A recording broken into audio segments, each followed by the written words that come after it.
Hello everyone, my name is Candy Peng. I am presenting to you the paper Understanding DevOps Education with Ground Theory. In academia, many people don't know much about DevOps. Let's start with introducing DevOps. DevOps stands for Development Operations. It is a topic raised from industry. DevOps is one of the hottest technical terms searched in Google search, as shown in this chart. To understand the popularity of DevOps in industry, we search for DevOps job postings. There were a significant number of postings for DevOps practitioners. Hence, DevOps is an important skill needed by IT practitioners. According to ACM and IEEE, computer science undergraduate program should prepare students for the workforce. Since DevOps is an important skill required by the IT industry, institutions should teach computer science students DevOps before they enter the workforce. But what is DevOps?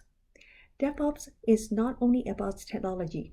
In short, DevOps is cultural, procedural, and technical movement to advance customer satisfaction, business, and innovation. DevOps was evolved from continuous integration, CI. CI was described in the book Continuous Integration written in 2007. Later, in 2010, the CI concept was extended to Continuous Delivery, CD.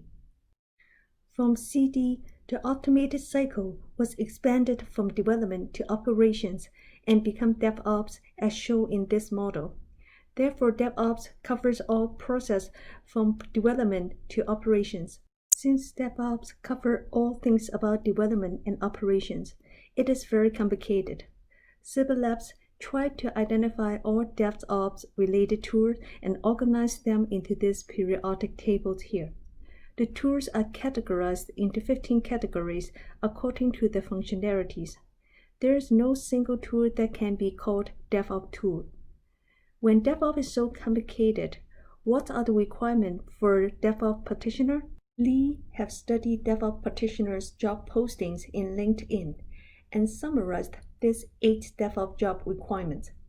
DevOps practitioners need to have operations, development, technology, infrastructure, procedure, and interpersonal skills. Who are the people having all these skills? They are called jack of all trades. It is very difficult for institutions to train jack of all trades. When DevOps is very popular in industry, it is not popular in academia. I searched for DevOps-related publication in IEEE Explorer, ACM Digital Library, and Google Scholar. The number of publications related to DevOps were shown on the left side in each chart. Then I compare numbers of publications in other popular topics such as container, cloud, and deep learning. The numbers of publications in other popular topics are shown on the right side in each chart. Beware that the y-axes are logarithmically scaled. Hence, publications on other popular topics are significantly higher than those about DevOps. When academics were not familiar with DevOps, how can academics train students to be DevOps practitioners? Therefore, this is what we try to study. To fulfill the great demands of DevOps practitioners now and in the future, we want to find out how institutions can teach the student about DevOps. We use the ground theory instead of a traditional quantitative methodology in our research. Ground theory is a social science qualitative research methodology. Since DevOps is a cultural, procedural, and technical movement, the usual quantitative methodology may fail to consider the social aspect of DevOps. Therefore, we select to use ground theory. Using ground theory, I study DevOps education from the academic perspective and the industry perspective, and I have 6 findings.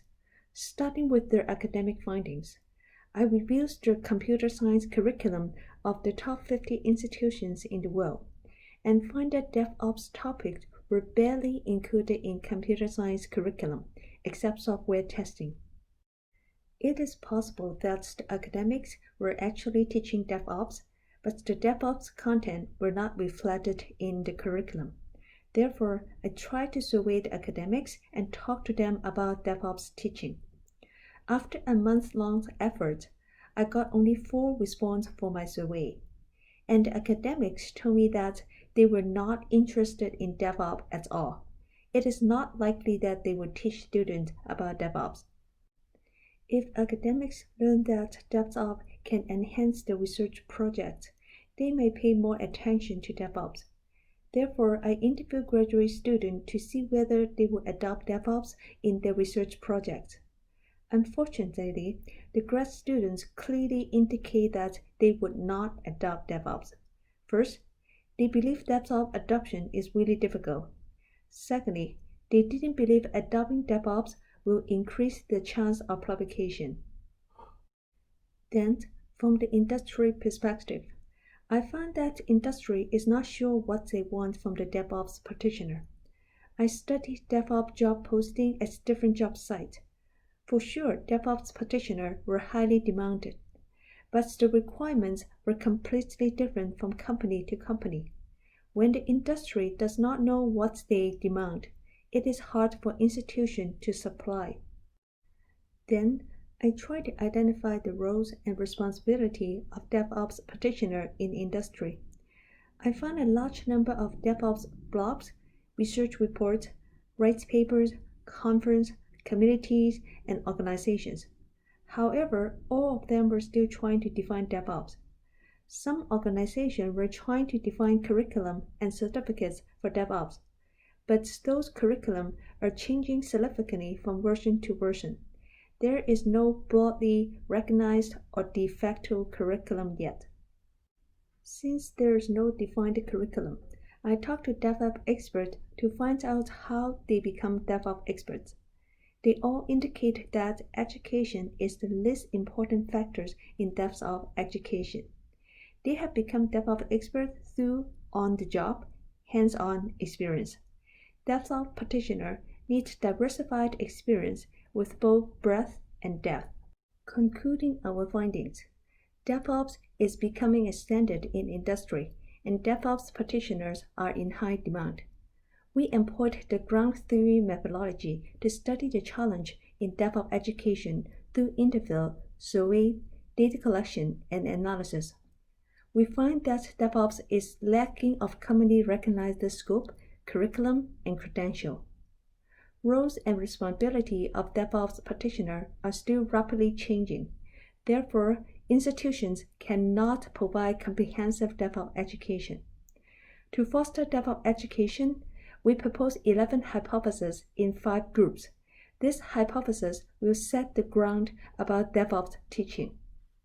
For example, the first hypothesis suggests that when using DevOps, students will get better grades in their assignments. These are the 11 hypotheses we proposed. In addition to the 5 groups of DevOps education hypotheses, there were also other research opportunities in DevOps. However, lacking DevOps definition and scope make DevOps research difficult. Therefore, one important future task is to identify DevOps skill sets and tools in industry. Then, institutions can focus research and teaching on those skill sets and tools. These are some of the references.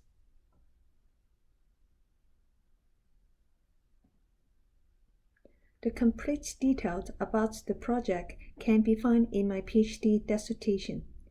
If you are interested in DevOps education, please contact me, Candy Peng. My email address is candy.peng@mccuven.ca. Thank you for your time, and all the best.